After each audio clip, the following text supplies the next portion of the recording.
My name is Finnur Pind, and I am the CEO and one of the founders of Treble Technologies.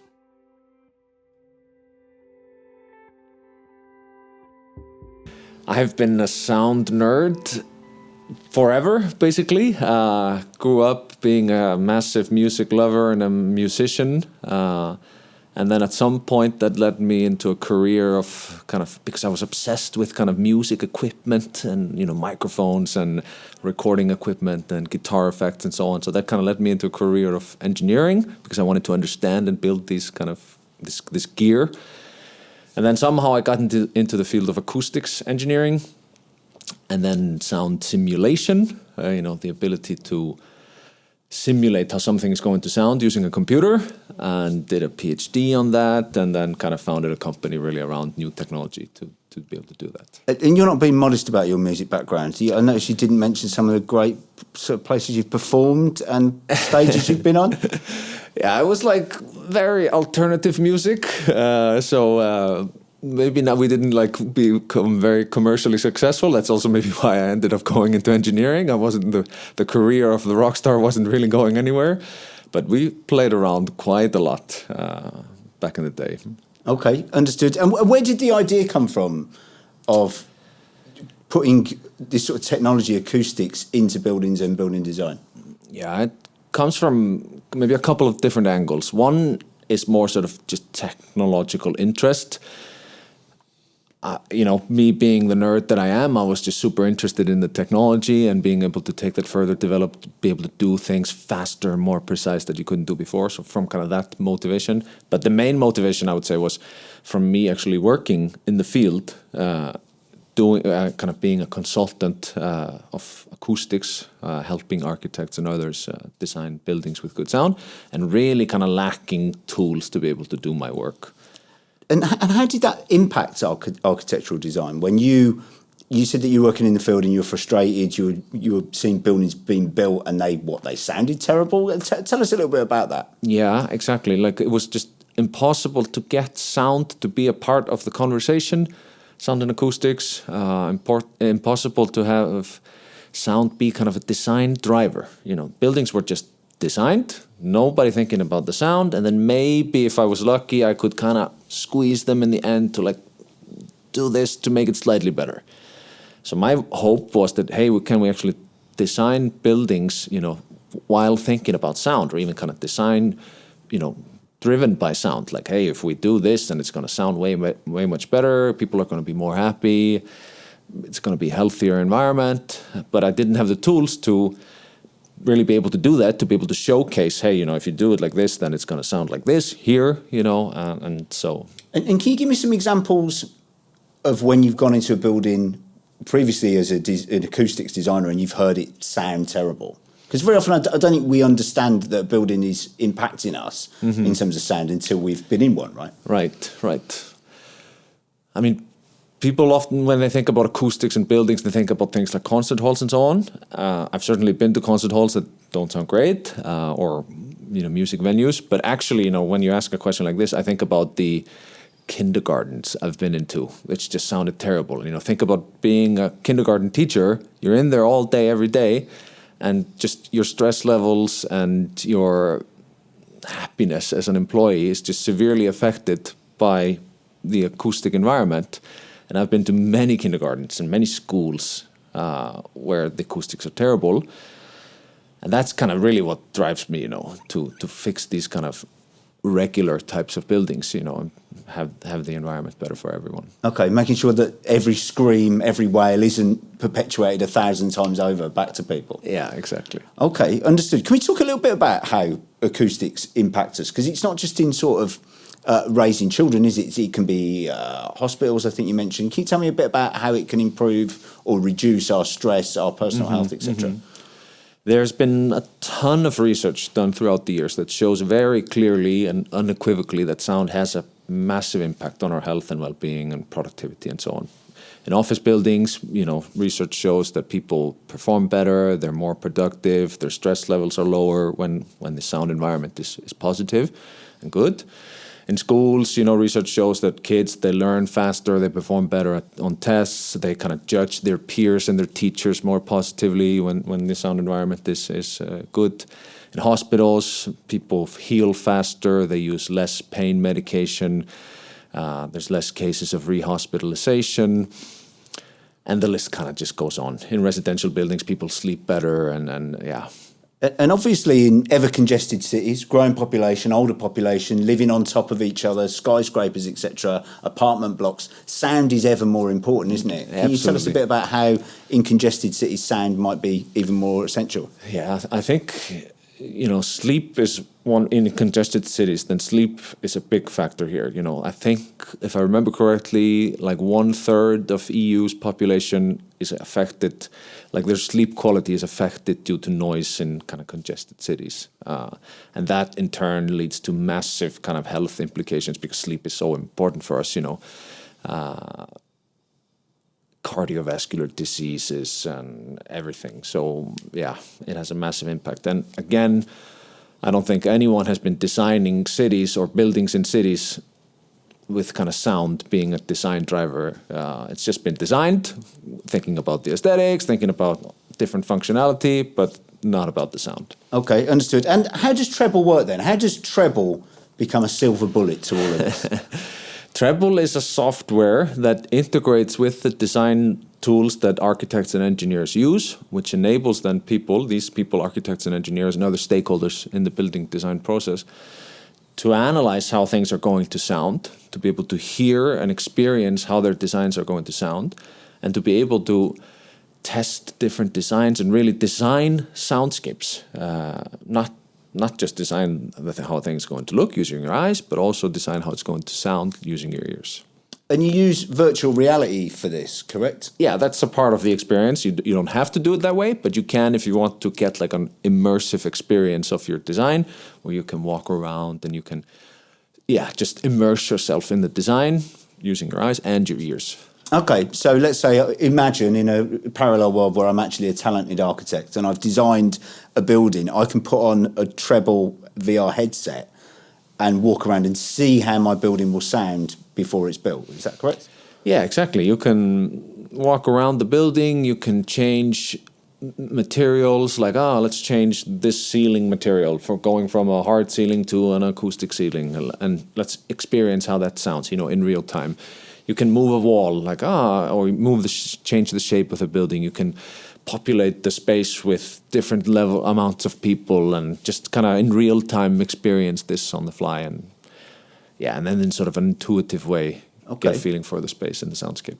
And can you give me some examples of things that you might have changed? So let's say a person has applied Treble and they might have then changed, I don't know, X and Y because of it. Mm-hmm. Yeah, I mean, Treble has been used by, even though we're a young company, it's been used by many firms in the building industry already. All kinds of different spaces I know have now been designed with kind of using Treble. And it's a lot about the materials, what kind of materials you put in the space and what materials, like in this space we are in, there is an acoustic ceiling, there are curtains around us, there's a wall here which is kind of sound absorbing. So these kind of material choices, and then it's materials, and then geometry, shapes of spaces, layout, and so on, and then space planning. Where do we put which functions and so on, and all these factors are can be designed. Okay, and can you tell us a little bit more about? Obviously, it would be acute embarrassment if the acoustics in this room weren't fantastic. So, can you tell us a little bit about why you've talked about this wall and this product is put in this room. What do they do to somebody who's ignorant like me? You mean the acoustic add-ons that you've made in this building, right, to make the sound better? What do they do in terms of people's peace of mind, productivity, etc.? Right, exactly. So this office that we're in the Treble office right now. We moved in. We were kind of a bit in a rush because the company was growing fast, so we had to move in quickly. But by that time, the sort of acoustic design that we made, we kind of used this office as a little benchmark for our tool. We hadn't had the time to install the acoustic design to a large extent. So when we moved in, people, I know my staff quite well. They were really not happy. Because, a lot of them are software engineers and so on. They're kind of doing deep focus work, and it was very noisy in here. It's hard to concentrate, hard to have a conversation, and people's productivity and happiness just kind of suffered. But then we, gradually could install or realize the design, let's say, and it's kind of, then people stopped complaining, and it's like the acoustics and the sound environment is good if you kind of don't notice it. You know what I mean? You notice when it's bad, and then people complain. But if it's good, then just people kind of don't notice it. So that's kind of like a measure of a good design. Absolutely, that's fantastic. Good. Thank you so much. And Jakob, thanks so much for coming over. I really appreciate the time. Can you introduce yourself, first name, surname, and your company, and then maybe some of the buildings you've designed or some of the things you created? I know we don't necessarily like to show off, but I'd love you to show off a bit. I designed this, or we've got branches in this. How many other countries? My name is Jakob Stromann-Andersen. I'm a partner at Henning Larsen Architects in Copenhagen, and I'm also director of our small department of innovation. So work very, very much with digital innovation and R&D. Henning Larsen is a global firm, global design firm. Our mothership is in Denmark, Copenhagen, but we're also present here in Iceland. I think everyone that have been to Reykjavik have been also to the Harbour Concert Hall. That was designed by Henning Larsen. It's one of our masterpieces. It won the Miss van der Rohe prize. It's like the top of the top in architecture a few years ago. But we are a global design firm. I'm pretty much all over because I'm also very much engaged with our sustainability strategy. And sustainability is something that is not only discussed in Europe, but also in the US and Asia. Okay. And you're one of the forerunners in applying acoustics to buildings in ways that perhaps some other companies haven't? No, I think that actually I have a background in engineering, and Henning Larsen, we are very much focused. Henning Larsen was known as the master of light, but he was also known as someone that was very focused on the engineering part. He was very curious. He was for that generation with Arup and Utzon, and where form and function actually grow together. I was employed by Henning Larsen at the company and was very curious about the technology and putting data of stuff and understanding the performance of our building, the impact of our building. So that also starting up our whole PhD program. We have a PhD program in the office where we invite high-end researchers into the office, and they do research with us for 3 years. And that's also how actually Finnur started at Henning Larsen. Okay, understood. And can you give me some examples of where acoustics has gone wrong in buildings? Not necessarily that you've made, but buildings that you're in and you think, what is going on with the sound in here? Or But I think actually acoustics go very much often wrong. It comes in very, very late in the design process.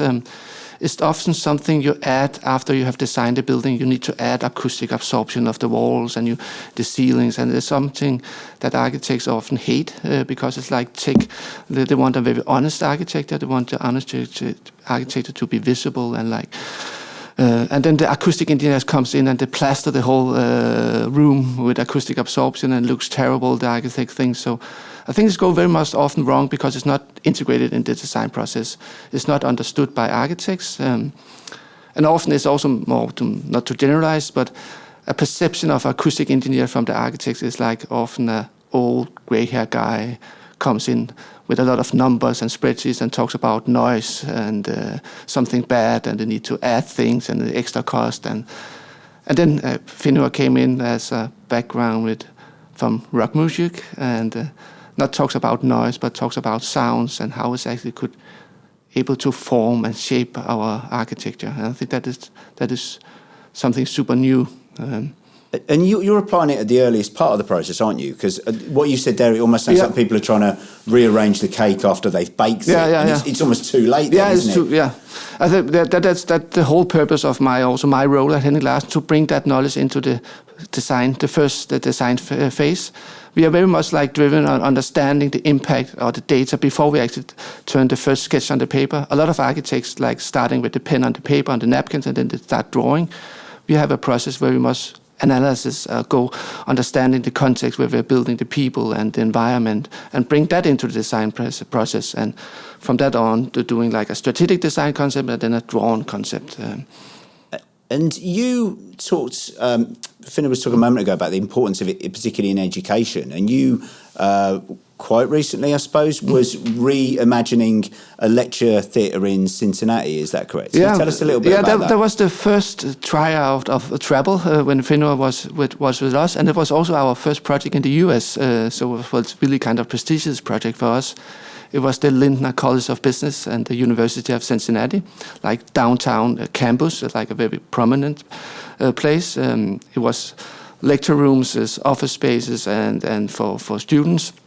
And we did the whole thing. We did the design, but we also did the interior design. So there was a lot of discussion about the acoustics, very upfront in the design dialogue. And something we discussed like along the whole process was carpet on the flooring. You know, we've been in Scandinavia. You also here in Iceland, Reykjavik, and the Treble office. There's no carpet on. It's like very Scandinavian to have this like true architecture with the wooden or the concrete flooring. But going into a U.S. campus, you can imagine having those carpet all over in different colors and like with logos on and all that we don't like as architects, as Scandinavian architects. It's not about minimalism, but it's more like a true like very Scandinavian architecture. So we have a long design process about getting the carpet out of the building, and we couldn't convince them. And Finnur also and the local acoustic engineer brought a lot of numbers to the table, and they said, no, we used to do carpet that we have done. You can see all over our campuses. It's like that's the way we do it. But then we built up the first Treble tryout where we did 2 lecture rooms. One with the traditional US style with carpet all over, and one with the more Scandinavian style where we have acoustic absorption integrated in the wall system and some in the ceiling. And then Finnur did 2 lectures, one played in the traditional room and one in the other room. And then we brought the dean of the school into the VR university with the headset on and the earphone. And then he went into the first room, heard a lecture, and then he walked virtually into another room and heard a lecture, and he actually came out of the virtual environment and said that I actually like the last one better, the Scandinavian way. And then it turned out to have no carpet on, and then you can see it now. It's very much like a Henning Larsen design. Fantastic. And I suppose, especially with education, adult education is increasingly expensive, isn't it? Whether it's in Britain, whether it's in Europe, whether it's in America, it costs hundreds of thousands of pounds across a course potentially. And you want to make sure you hear every word, don't you? Education is super important. It's also the campus, the US campus is the heart of the culture. And for the School of Cincinnati, the lecture room was super important, but because there were the high end, but also the shared spaces we put a lot of focus on for the acoustic environment, for the people or the students being together in small groups and kind of interacting. So we saw the whole building as a big learning universe where there was different acoustic universes within the same building.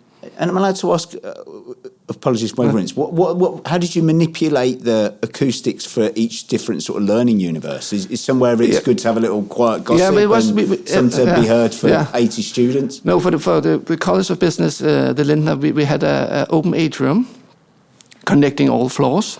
But it was not like a traditional atrium. It was atrium with small pockets. So there were some pockets where the student could pull back and be in small groups together. And then we treated the acoustic special way in that small pockets, because that was much more about talking quietly, being next to each other. And then the big room where you can be on the stairs, having the dean opening the building, having a big lecture, that was another kind of acoustic universe. So within the same room, there was different kind of small settings for that kind of combine what is the activities and what is the acoustic performance. Okay, and all of these were imagined first of all with the VR technology, so you could walk around the building before a brick was laid or before it was designed. Yes, that was the whole purpose. We took the dean and the lecturers and the students into the VR universe and designed together with them. I think that is also the new thing here. You can actually bring the end users into the design process in a whole new way.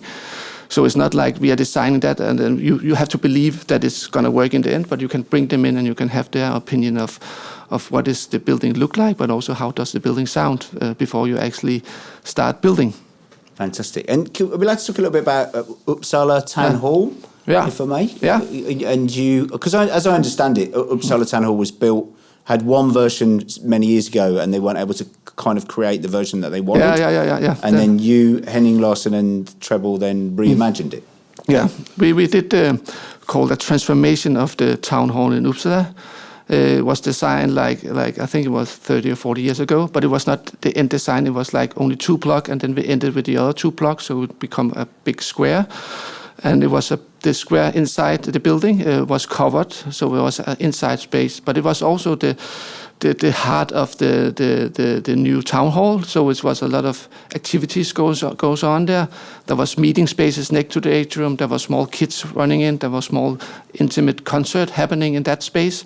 So again, that was about creating a acoustic universe that could like be that like diverse, so you can have like small concert happening in a pocket of, you can have a small kids playing in the other, and you can have people sit working, but all within the same space. And the design feature was the chamber hall that was placed as a sculptural building in the center of the atrium, and the whole surface was treated acoustically, and the shape of that, so that become like the acoustic treatment of the atrium. That was not something hanging from the ceiling, but it's actually the shape of the chamber hall that becomes this acoustic elements in the building. So you could have a serious meeting but not be interrupted by the kids over there. Yeah, you can actually sit and having a serious meeting with your colleague, and you can have kids running on the other end of the room, and you're not annoyed by them, because like the acoustic are treated in that room where the kids are running, and then you can sit here and have a conversation. So that was the purpose of the whole design, that it was a municipality building, so it should be very inviting. It should not be like old days where you have to close off for the public. You should invite the public in, but at the same time it should be a good working environment for the employees in Uppsala.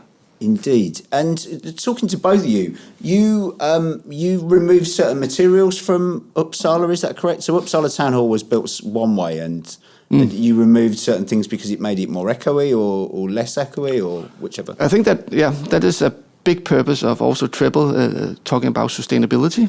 Something that is, as Henning Larsen has super much focusing on, is the embodied carbon. That means that the materials that you bring into the building, the concrete, steel, have embodied carbon that need to be low. Denmark, as the first country in EU, have new standard on life cycle assessment, carbon target on all new buildings. And sometimes acoustics, that means that we bring extra materials into the building, that we have a higher carbon impact on our building. So the whole purpose also with Uppsala is using less materials. That means also that the acoustics need to be integrated in what we already have in the buildings, like with the chamber hall as one like forming a structural element, but also we did it in the window frame. You have a window and then you have a frame around it. And for Uppsala we did like a bigger frames than we normally would do, like wooden frames. And into the frames there was acoustic absorption integrated in it. So it was prefab elements that had like the window, the framing, and then they also have the acoustic absorption integrated in one element. So it's not something that we need to add to the building afterwards. It was integrated in the framing of the window. Okay, understood. And I understood that you removed a glass feature that was in Uppsala, that it affected the impacts for when you had concerts and things. Or have I misremembered that?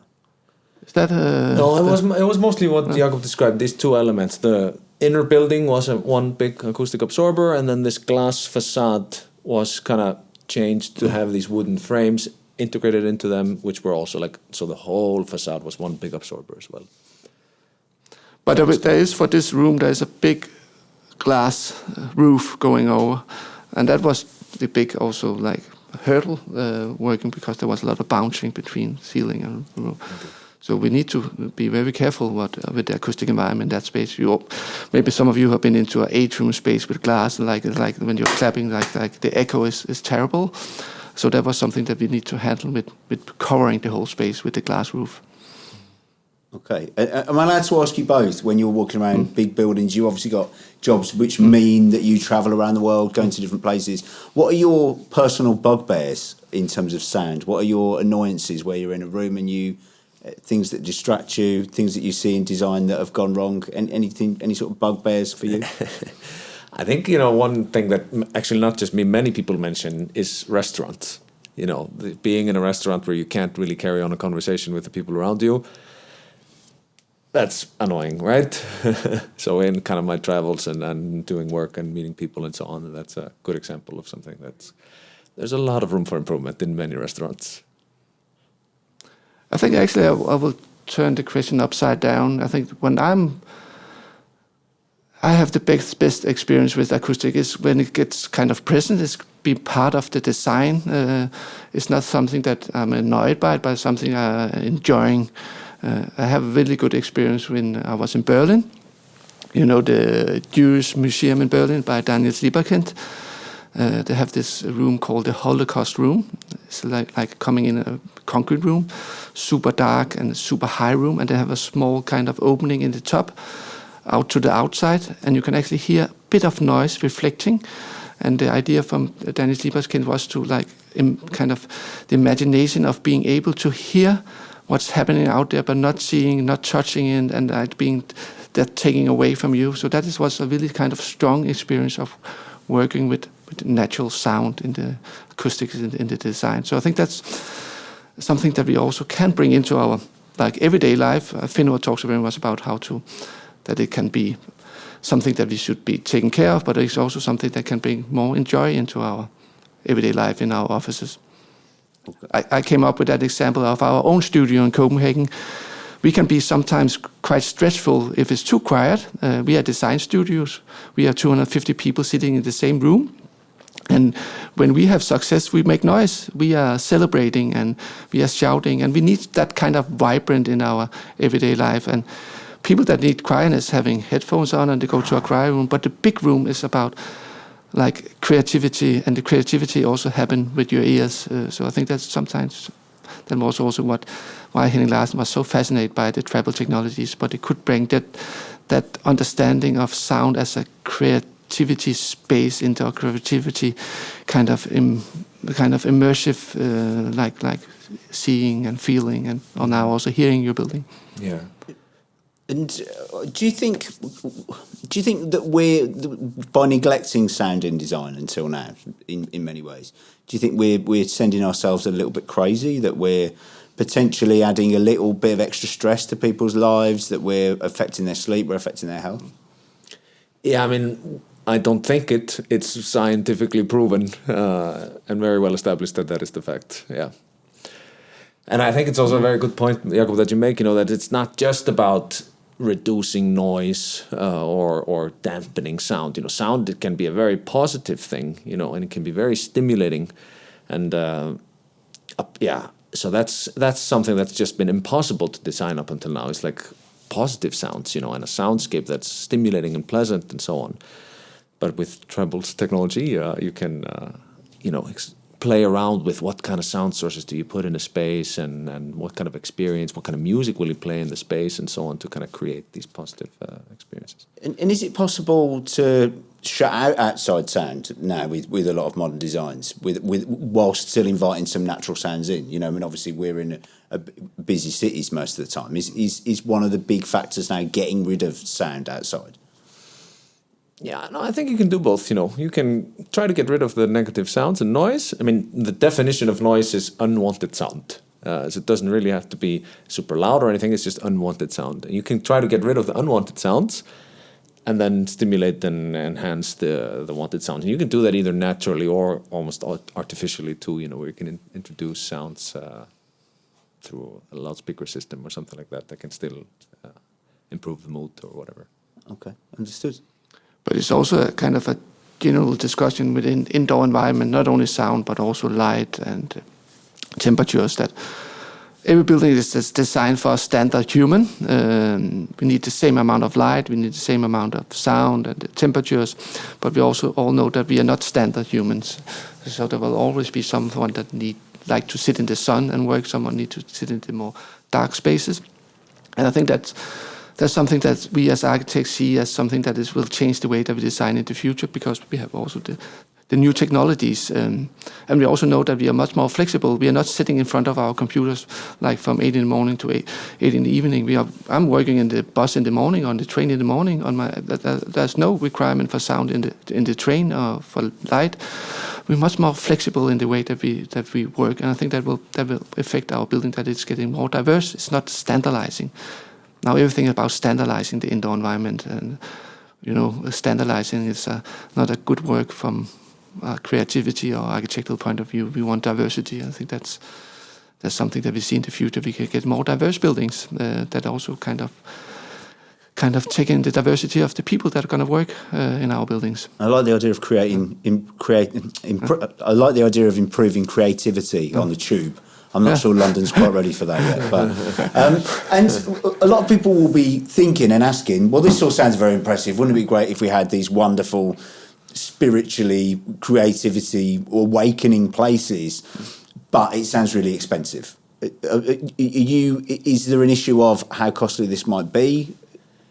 Does good sound have to be expensive? No, if it's integrated into the design in the early stages, then it can even be less expensive. Like we were talking about earlier, you can actually end up reducing materials in the building if you just take this design parameter into consideration in the early stages. I don't know. Yeah, I think you're super right, Finnur. I think that is actually going the other way, that we can get more, not less, but we can get like less materials into our building and less upfront cost.